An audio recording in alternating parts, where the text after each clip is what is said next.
한 번 더 인사하시겠습니다. 예수님의 이름으로 환영합니다. 예수님의 이름으로 사랑하고 축복합니다.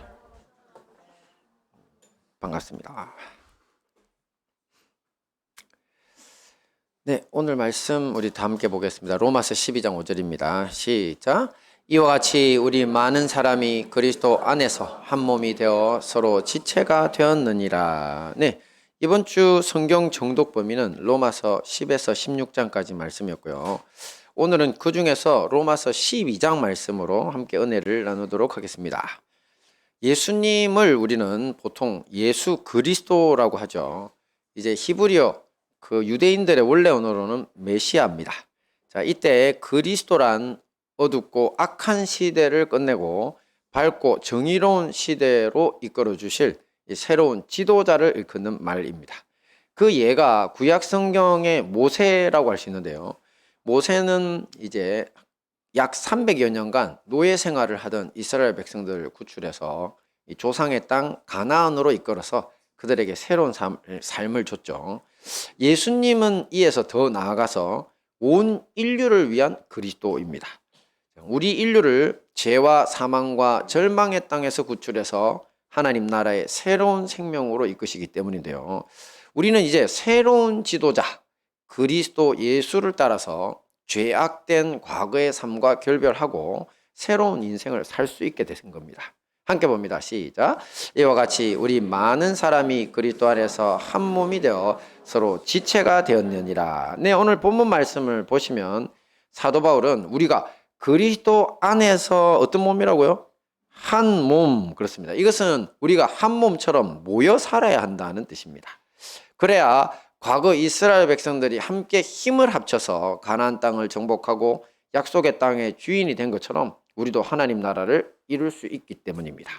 자, 이렇게 그리스도 안에서 함께 살면서 우리 삶을 하나님 나라로 만들어 가기 위해 필요한 것이 있는데요. 오늘 본문 로마서 12장 말씀에서 제시하는 것은 세 가지입니다. 그게 은사, 사랑, 열심 이렇습니다. 간단히 한 번씩 보도록 하겠습니다. 함께 봅니다. 시작. 은사 말씀 봅니다. 시작. 우리에게 주신 은혜대로 받은 은사가 각각 다르니. 글자가 너무 커졌네요. 자, 여기서 보시면 은사라고 하는 말은 무슨 말이냐면 원래 그 히브리어 원어로는 카리스마라고 합니다. 여러분 혹시 저 사람 정말 카리스마 있어 이런 말 들어보셨죠? 근데 그 카리스마가 사실은 은사라는 거고 선물이라는 뜻입니다. 선물. 하나님의 선물. 하나님의 선물, 재능. 그죠? 그래서 우리는 천재라고 그러죠. 천재. 하늘에서 주신 재능. 저게 은사입니다. 저게 카리스마고. 네. 우리 인류는 역사 속에서 철학, 과학, 예체능 등에서 수많은 천재들을 경험해 오고 있죠. 그들이 천부적인 재능을 갈고 닦아. 천부란 말이 하늘이 주셨다는 겁니다. 부여. 하늘이 주신 저 재능을 갈고 닦아서 인류 역사에 공헌했기 때문에 현대의 찬란한 문명이 존재할 수 있죠. 자, 이렇게 하나님은 우리 인류를 위해 천재를 주셨습니다. 오늘 본문 로마서 말씀은 이에 더해서 하나님이 우리 그리스도인들을 위해서, 교회를 위해서 특별한 천재들을 주신다는 말씀입니다. 자, 이것은 우리가 그리스도를 중심으로 새로운 인생을 살아가는데 도움을 주려고 그런 천재를 준다는 겁니다. 그 천재를 은사라고 하는 거거든요. 함께 봅니다. 시작. 우리에게 주신 은혜대로 받은 은사가 각각 다르니 혹 예언이면 믿음의 분수대로. 네, 지금 뭐라고 나왔습니까? 그 천재성이 뭐라는 겁니까? 처음에 보이는 천재성이 예언입니다. 예언. 예언이 천재성입니다. 하늘에서 주신 재능. 그죠? 그리고 두 번째 한번 볼까요? 시작. 혹 섬기는 일이면 섬기는 일로, 혹 가르치는 자면 가르치는 일로. 뭡니까? 두 가지 뭘로 보십니까? 섬기는 일, 가르치는 일. 이게 하늘에서 주신 천재성이라는 겁니다. 잘 가르치는 사람 있잖아요. 잘 섬기는 사람도 있잖아요. 천재들이 하늘에서 주신 겁니다. 또 있습니다. 봅니다. 시작. 혹 건의하는 자면 건의하는 일로, 구제하는 자는 성실함으로, 다스리는 자는 부지런함으로, 긍휼을 베푸는 자는 즐거움으로 할 것이니라. 자, 저기에서 어떤 은사들이 보이죠? 권위, 구제, 다스리는 자, 긍휼. 맞습니다. 근데 뜻은 다 뭐냐면 권위라는 말은 위로한다. 한자어가 돼서 좀 어려운데 위로하고 격려하는 것. 그리고 구제는 나눠주는 것. 다스리는 것, 리더십. 긍휼은 친절을 베푸는 겁니다. 저게 다 뭐라고요? 하늘에서 주신 은사, 카리스마, 재능이라는 겁니다. 저게 재능이에요, 여러분. 근데 사실은 저런 재능이 사회에 갖고 나가면요, 저런 사람들을 EQ가 높다 그래요. 리더십 좋고 굉장히 따뜻한 지도자라고 그러고, 그래서 저런 사람들 굉장히 좋아합니다. 여러분 아무리 좋은 대학 나와도요, 저거 못 갖추면 회사 가서 며칠 안 돼서 잘립니다. 지 맘대로 한번 해보세요. 저런 사람 인재입니다. 맞죠? 우리 교회 이사님도 한 분 계신데 인재 맞죠? 네, 인재 맞답니다. 웃네요. 네. 저런 사람들이 인재입니다. 위로하고 격려하고 나눠주고 친절하게 베풀면서 이끌어가는데 최고의 인재죠. 회사에 저런 사람들 반드시 있어야 되거든요. 자, 여기서 보신 것 같은 것이 다 뭐라고요? 하늘에서 주신 은사, 천재성이라는 겁니다.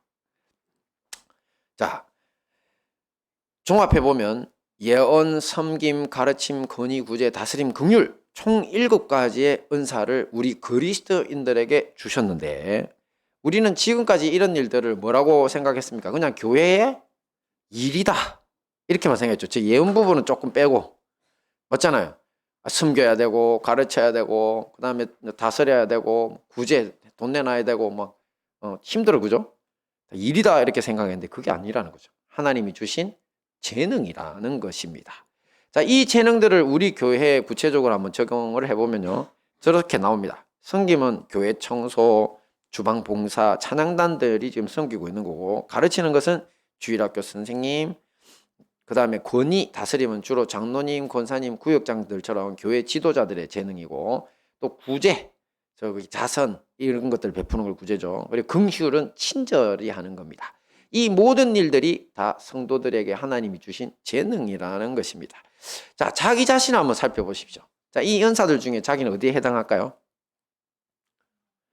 나 청소 잘하는데. 재능 있죠? 네. 안 그래도 지난주에 내가 그 구역장들 모임에서 청소했더니만 우리 그 구역장 한 분이 저보고 청소 잘한다고 칭찬해 주던데.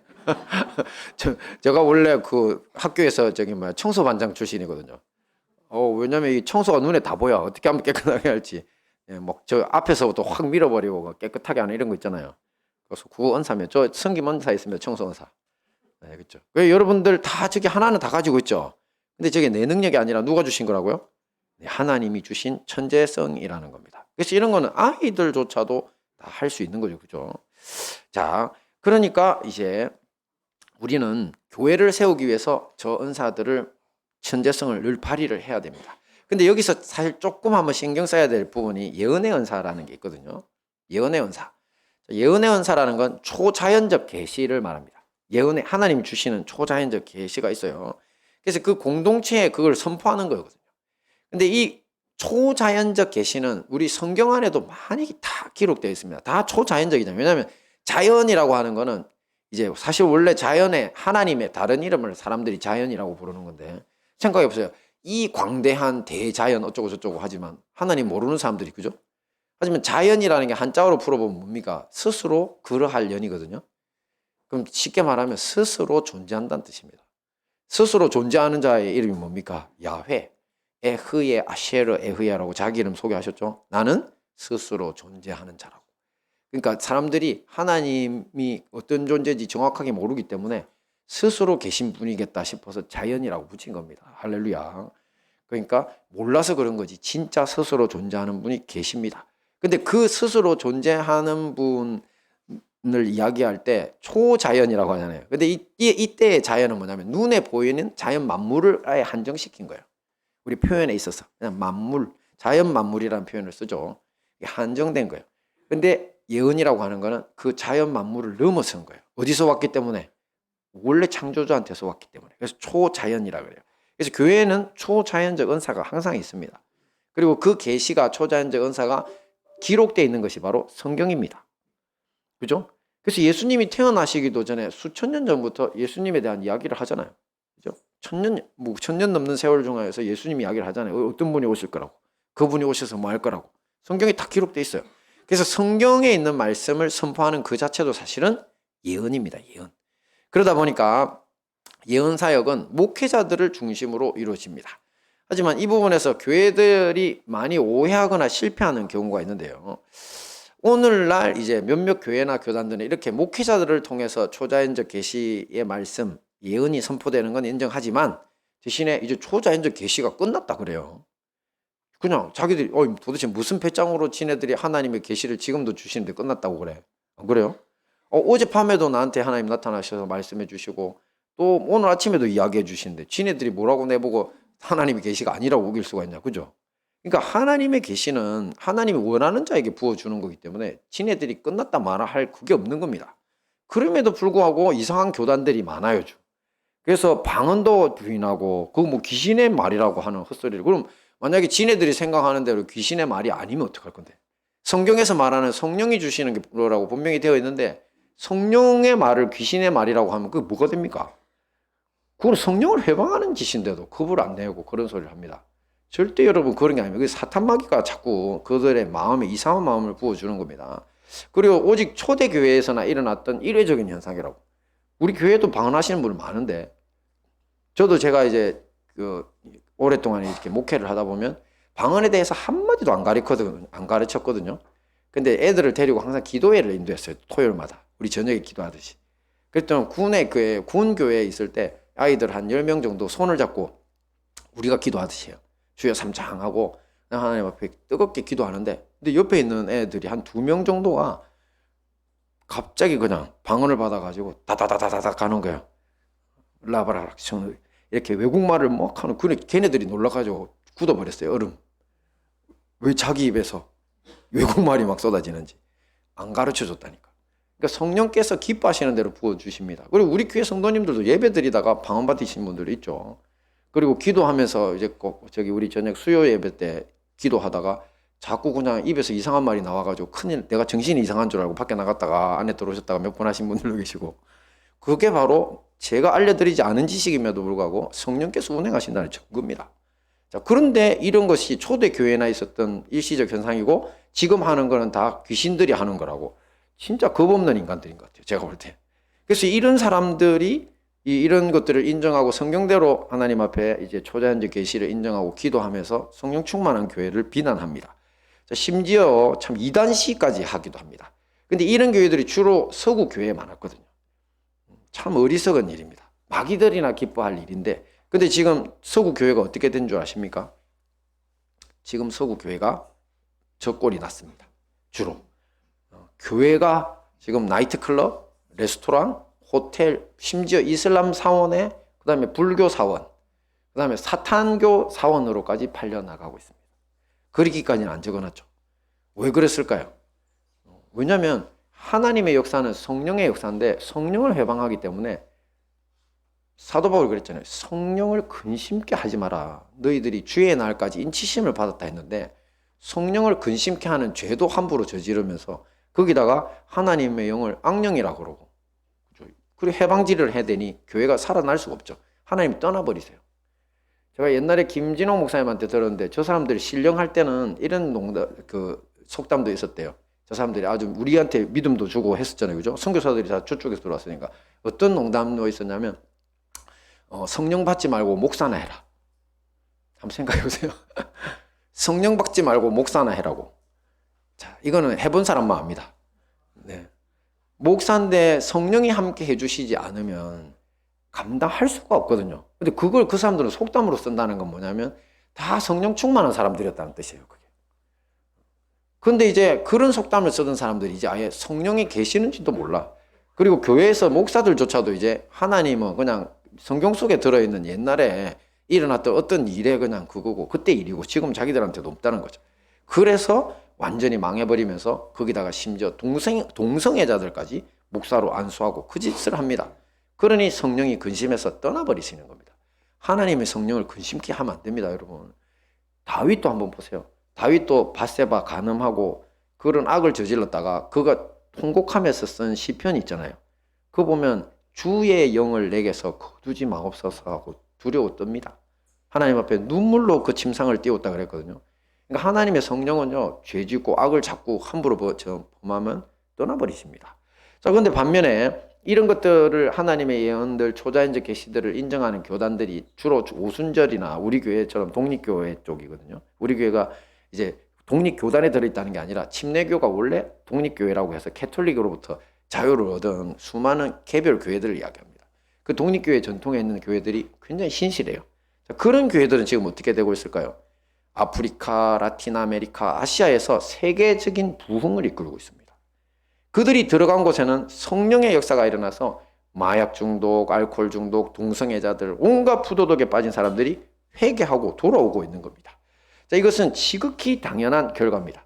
하나님의 성령께서는 자기들만의 신학이라는 이름으로 성령의 은사를 부정하거나 무시하는 사람들 편에 서지 않기 때문입니다. 자, 그러므로 우리 주님께서 이미 계시로 주신 성경 말씀 선포하는 것은 열심히 해야 된다, 그죠? 거기다가 초자연적 계시로서 성령께서 현대 교회와 사회에 주시는 예언도 부인해서는 절대로 안 됩니다. 하지만 이 예언의 은사를 사용할 때 함부로 써서도 안 됩니다. 그리고 거기에 대해서 이렇게 말씀합니다. 같이 봅니다. 시작. 혹 예언이면 믿음의 분수대로. 저 구절을 물어보시는 성도님들이 의외로 많은데, 저기서 믿음이라고 할 때는 우리의 원래 기독교가 가진 믿음 뭡니까? 예수님이 우리의 주님이시다. 저 주라는 거는 야훼란 뜻입니다. 야훼. 이스라엘의 원래 하나님, 그 하나님 인간이 되어 이 세상에 오신 거다. 그래서 우리의 죄를 대신해서 죽으셨고 우리를 구원해 주신 거다. 그 기독교 교리잖아요. 그 믿음의 분수대로라고 하는 건 뭐냐면 일치시키라는 겁니다. 어떤 예언을 받았는데 저런 우리 수천 년간 이어져 온 기독교 교리가 있거든요. 그 교리에 넘어서는 이상한 소리를 하는 것. 그대로 예언을 한다? 그럼 그건 귀신이 주는 거라는 겁니다. 저런 걸 분별이라고 하는 거거든요. 그래서 다시 바꾸면 공인된 기독교 교리에 일치시켜서 예언해라는 게 믿음의 분수대로라는 겁니다. 이것은 초자연적 계시를 성령님께 우리가 받을 수 있죠. 그리고 선포할 수 있죠. 근데 내가 보니까 헛소리를 할 것 같아. 이거는 잘못된 거라는 겁니다. 멈춰야 됩니다. 그리고 듣는 사람들도 그렇게 해야 된다는 거죠. 자, 그리고 이 듣는 사람들이 어떻게 해야 되느냐면 듣는 사람들도 분명히 알고 있어야 돼요. 그래서 이 예언을 분별의 은사라고도 하거든요. 예언을 분별하는 사람들. 이건 역시도 건전한 기독교 교리 위에서 똑바로 잘 분별하고 또 그 말씀에 순종해야 한다는 겁니다.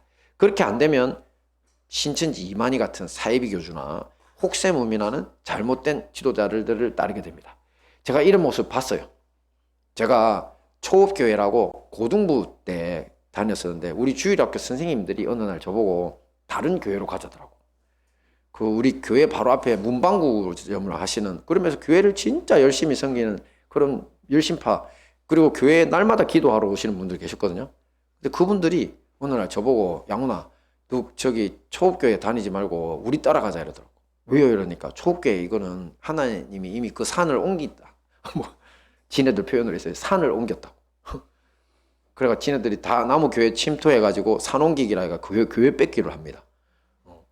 그런 식으로 해가지고 그 무슨 소린가 했더니만 그때 이제 신천지가 한참 제가 고등학교 때 설치고 있었던 거죠. 근데 그분들이 이제 얼마나 뭐 계시면 맨날 기도하고 나면은 막 그 하나님 은혜 받았다, 계시 받았다는 분들도 제법 많은데 그 자리에. 근데 그 사람들이 신천지 이만희를 주님으로 인정하더라고. 그러니까 이게 뭐냐면 사람들이 예언한다, 이렇게 예언이 사실은 좀 위험한 은사가 될 수 있기 때문에 그래요. 왜냐면 반드시 말씀의 중심에, 성령의 중심에 안 서 있으면 그렇게 흔들려 버립니다. 그리고 어느 날 나중에 이제 그분들 만났는데 그분들 아직도 그렇게 하시더라고. 근데 재밌는 건 뭐냐면 자기들은 이제 더 이상 기도 안 해도 된다더라고. 왜? 이만희가 주님이시라서 다 이루어졌기 때문에 기도 안 해도 된대요. 그 똑같은 이야기를 구원파가 합니다. 구원파는 이만희하고 다르거든요. 근데 저쪽도 예수 그리스도가 십자가에서 뭐라고 하셨어요? 이러면서 다 이루었다. 그러니까 기도 안 해도 된다 이렇게 가르치더라고요. 그래서 제 속으로 진짜 기도를 얘들이 무서워하는구나. 맞죠? 왜냐하면 진짜 기도는 뭡니까? 그 나라와 그 일을 구하는 기도잖아요.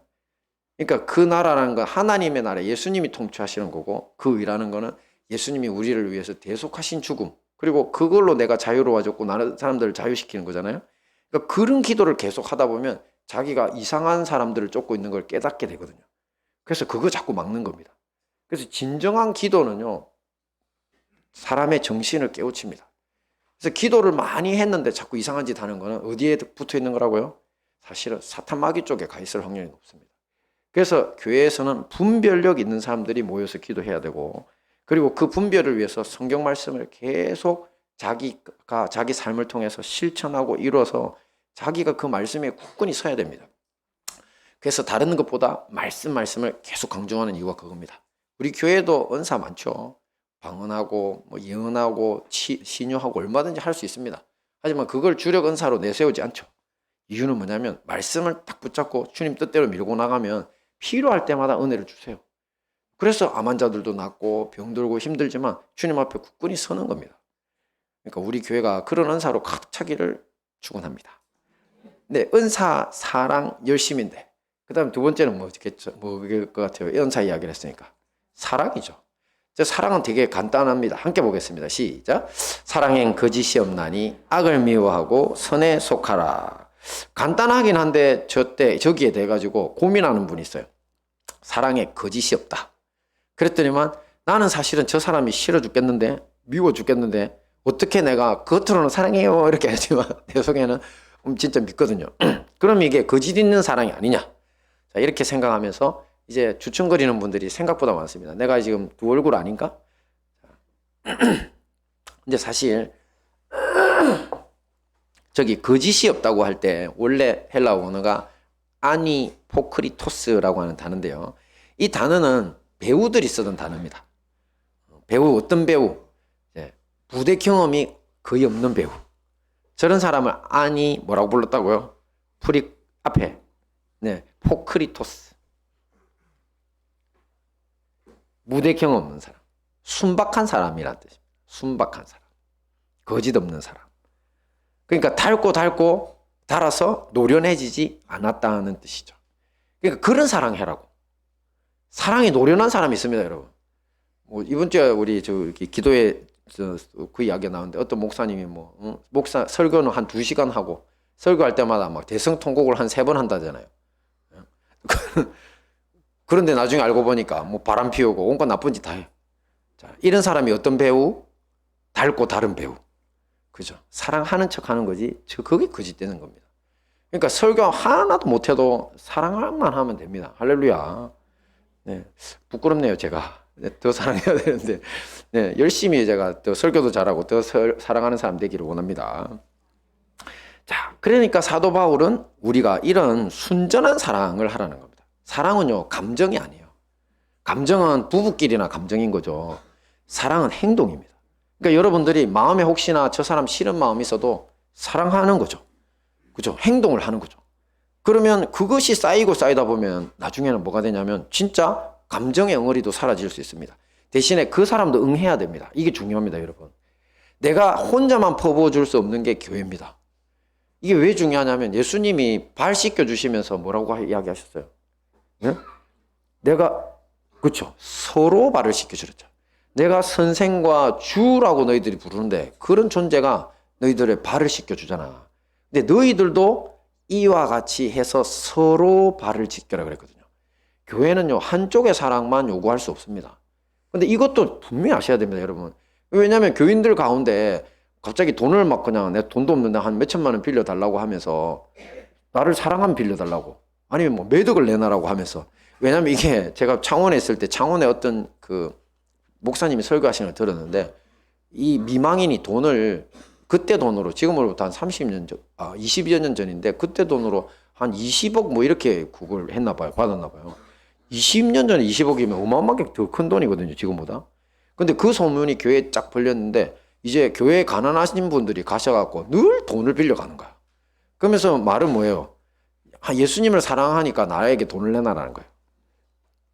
그래가지고 이분이 재산이 거의 탕진될 정도로 빌려줬어요. 그 빌려준 돈이 돌아왔을까요? 안 돌아왔어요. 그래서 그때 그 목사님이 주셨던 교훈은 그거였습니다. 뭐냐면 선행을 나발 불지 말라고. 남을 도우려면 오른손이 한 일을 왼손이 모르게 해야지. 내가 그동안 누구 도와줬다고 하니까 또 찾아오고 그죠? 근데 거기에 제가 교훈을 하나 더 하는 게 뭐냐면 사랑은 요구할 수 없는 겁니다. 서로 사랑해야 되는 겁니다. 그분이 사랑하시는 거는 옳아요. 근데 나발을 불러서 잘못했지만 그래서 어떤 분이 찾아오셔가지고 돈이 이제 다 떨어졌다고 하니까 뭐라 하냐면 왜 저 집사한테 빌려주고 난 안 빌려주냐고 멱살 잡더라는 거예요. 그게 바로 잘못된 방식의 구제의 대가입니다. 결과이죠. 하지만 그 멱살 잡은 사람도 사실은 악에 치우쳐 있는 거예요. 누구 마음대로. 지가 뭘 했다고. 그 교회, 그 교인이라는 거 빼놓고 뭐 있어요? 진짜 자기가 교인이면은 이 그리스도 안에 한 몸이면요. 자기가 그분을 위해서도 해야 될 걸 해야 되는 겁니다. 그리고 그분이 돈을 내놓든 안 내놓든 그건 그분의 의지인 거죠. 그죠? 그래서 우리가 교회에서 굉장히 중요한 것. 서로 사랑하는 것. 네. 사랑하는데 내가 감정 가지고 사랑하는 게 아니라 행동으로 사랑하는 것. 이 부분을 굉장히 명심하시고 가셔야 됩니다. 마지막으로 뭡니까? 열심. 함께 봅니다. 시작. 부지런하여 게으르지 말고 열심을 품고 주를 섬겨라. 자, 이 무슨 소리인 것 같습니까?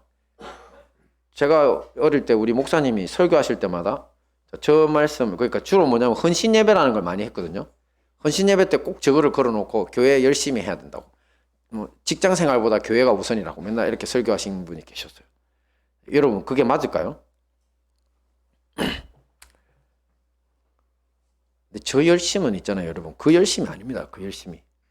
그리스도인들의 열심은 교회에서 일 많이 하는 게 아니에요. 진짜 열심히 생기면 일을 하게 되는 거예요. 이게 선호가 바뀐 거야. 그걸 요구하고 있는 거죠. 그러니까 도대체 진짜 열심은 뭔데? 진짜 열심은 뭐냐면 하나님께 열심이에요. 하나님 존재 자체의 열심이고 영적인 자유를 얻기 위한 열심을 말하는 거예요. 영적인 자유. 그러니까 우리가 죄에 붙들려 살잖아요. 그게 자유가 없잖아. 근데 그 죄에서 멀어지고 하나님께 가까워지려고 하는 걸 우리 열심이라 그래요. 갑자기 닭이 나오죠. 여러분, 날지 못하는 새의 대표가 닭입니다. 저 닭이 아무리 연구를 해봐도 생물학자들이 못 나는 이유를 발견했다 못했다? 못했어요. 왜냐하면 구조적으로 볼 때 닭은요, 날개에 적합한 큰 날개, 그 다음에 폐 위에 공기 주머니도 있어갖고 이제 쭉 잘 띄워주죠. 그 다음에 뼈는요, 어찌나 구멍이 많은지. 우리 닭뼈 그냥 우두구둑 씹어 먹을 수도 있는 거 아세요, 여러분? 튀겨놓으면? 근데 개들은 그 잘못 씹다가 너무 잘 부러지니까 찔려가지고 큰 상처 난다고 못 먹이잖아요, 닭뼈를. 그만큼 뼈 자체에도 공기 구멍들이 있어가지고 얼마든지 비행하는데 문제가 없는 신체를 딱 가지고 있는 겁니다. 그래서 이제 오래된 이제 시골에 한번 가보시면 저도 제 경험인데 닭들이 지붕이 엄청 걸어 다닙니다. 왜? 날아가지고. 딱 올라가가지고 열심히 걸어 다니는 거예요. 처음에 저는 어린 날 때 몰랐어. 우리 할머니 집에 갈 때까지는. 닭이 날 수 있다는 사실. 제 앞에서 부두둑 뛰어나는 거예요. 근데 제 친구 중에 하나는 저기 미루나무 꼭대기까지 가는 놈도 봤대. 미루나무 아시잖아요. 저기 보이는. 도대체 저게 몇 미터인데 저기를 날아 올라가더라고. 그런 거 봤다는 사람이 많아요. 자, 그런데 우리가 아는 것처럼 닭은 날 수 있다 없다? 못 납니다. 문제가 뭔 것 같습니까? 왜냐하면 인간들하고 너무 편하게 그 먹이에 길들여졌을 거예요. 인간이 주는 먹이에 길들여져 가지고 더 이상 날개를 포기했다는 겁니다. 그게 과학자들의 결론입니다. 땅에 있는 먹이에 만족하는데 왜 못 날아다녀? 힘들게. 근데 좀 있으면 뭐 됩니까? 통닭집에서 만나야 되죠. 그죠? 편하긴 한데 통닭집에서 3개월 후쯤이면 통닭집에서 만나게 될 겁니다. 자, 그런데 이런 닭과 딱 비교되는 생물이 하나 있습니다. 뭐냐면 영어로 범블비라고 하는데, 왜냐면 제가 이제 나는 소리가 범범범범범범범 이렇게 납니다. 진짜. 그 범범범범범범범. 그래서 쟤를 그냥 이제 범범거리는 벌이다. 우리는 댕벌이라고 하는데요. 근데 저걸 한자어로 쓸 때는 저 웅봉이라고 그럽니다. 웅봉. 제 모습을 지금 찍은 건데 무슨 곰 한 마리 같지 않아요? 등발이 장난 아니죠? 네, 귀엽죠? 근데 문제는 뭐냐면 제가 날개 크기가 너무 작아요. 네. 저 크기 가지고는 못 납니다. 그래서 진짜로 과학자들이, 항공역학자들이 저 댕벌 한번 연구해보자. 그럼 우리도 작은 날개 가지고 날 수 있지 않을까? 그래가지고 쟤를 연구했습니다. 자, 그래가지고 진짜 이리 뜯어보고 저리 뜯어보고 다 했는데 나온 결론은 뭐냐면 실패. 공기역학상 절대 못 난다. 항공역학상 절대 못 난다고. 역학적으로는 구조적으로 쟤는 날 수 없는 구조다. 근데 어떻게 나냐고. 그래가지고 이제 나온 결론은 뭐라고요? 뭐냐면 열심 때문에 난다. 그죠? 열심 때문에 난다. 왜냐면 제가 얼마나 열심히 사냐면요. 먹이를 찾아서 일주일에 무려 1000km 이상을 비행합니다. 진짜 부지런한 놈이에요. 등발 크면 그냥 안 부지런하다는 게 소문인데, 안 그래요? 곰처럼 미련하다거나 뭐 돼지 같다거나 이러면 사람들이 그냥 둔하다고 막 이렇게 생각하는데, 아니에요. 쟤는 저 큰 몸을 가지고 작은 날개로 1000km 이상을 날아다녀요. 일주일에. 어마어마한 거죠. 자, 그래서 이제 자기들은 항공역학적으로는 불가능한데 제가 부지런해서 날 수 있는 거다. 이런 말도 아닌 과학자, 진짜 과학자다운 추론이 아니야, 그죠? 이런 걸 무슨 추론이란다? 비과학적 추론이라고 그래요. 과학자들이 저런 추론을 내놨거든요. 그런데 나중에 이제 쟤하고 굉장히 비슷하게 생긴 놈이 있습니다. 저렇게. 저기 댕벌보다는 조금 날개가 더 커요. 저게 호박벌이거든요. 저 호박벌을 연구하다가 이제 제 안쪽에, 날개 안쪽에 날개가 붙어 있는 부분에 근육이 하나 다른 벌보다 엄청 크다는 사실을 발견해요. 저걸 비상, 날아오르는 근육이라고 그러거든요. 그러니까 저 비상근이 엄청 커지니까 저것 덕분에 날갯짓을 열심히 하는 걸 봤더니만 이제 날아오를 수 있는 양력을 만들어내더라는 거죠. 양력은 이 앞쪽에 있는 공기를 막 끌어당기면 여기가 이제 고기압이 되면서 저 위쪽이 저기압이 되거든요. 그때 쑥 빨리 올라가는 게 나는 겁니다, 원래. 날개가 힘이 있어 나는 게 아니고 양력이라고 하는 건 밑에를 고기압을 만들어서 위쪽이 저기압이 되게 만들어서 올라가는 힘을 말해요. 근데 너무 열심히 하니까 비상근이라는 게 발달이 돼가지고 위로 쑥 올라가더라는 거죠. 그래서 그 다음에 댕벌 연구하다가 실패한 사람들이 어떻게 했을까? 가서 개도 뜯어봤는데 똑같더라는 거죠. 그래서 무려 1초에 250번의 날갯짓을 합니다. 한번 해보세요, 여러분. 우리도 1초에 250번 하면 이 손 갖고 날을 수 있어. 네. 그러니까 이게 뭐냐? 한마디로 그 작은 날개로 죽을 만큼 열심히 날갯짓을 하다 보니까 근육이 발달돼서 아예 구조와 상관없이 날 수 있는 일이 일어난다는 겁니다. 근데 정말 이게 중요한 일입니다. 왜냐하면 닭처럼 이제 쉬운 먹이에 길들여지면 하늘을 잃어버리게 됩니다. 하지만 댕벌이나 호박벌처럼 날아야 할 절박함이 있으면요. 그러면 그 신체 구조가 어떻든 말든 열심 때문에 날 수 있는 겁니다. 오늘날 소위 그리스도인이라고 불리는 우리들에게 문제가 되는 게으름이 바로 저겁니다. 이 세상이 던져주는 쉬운 먹이에 만족하는 바람에 하늘의 하나님을 향해서 이제 더 이상 날아오를 필요를 상실했다는 겁니다. 뭐 타고난 날개나 신체 구조, 환경이 문제가 아니라 절박함이 날갯짓을 하지 않도록 하는 겁니다.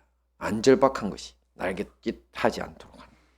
자, 그러니까 우리가 만약에 그리스도 안에서, 예수 그리스도 안에서 살려고 한다면 사실 뭐를 포기해야 됩니까?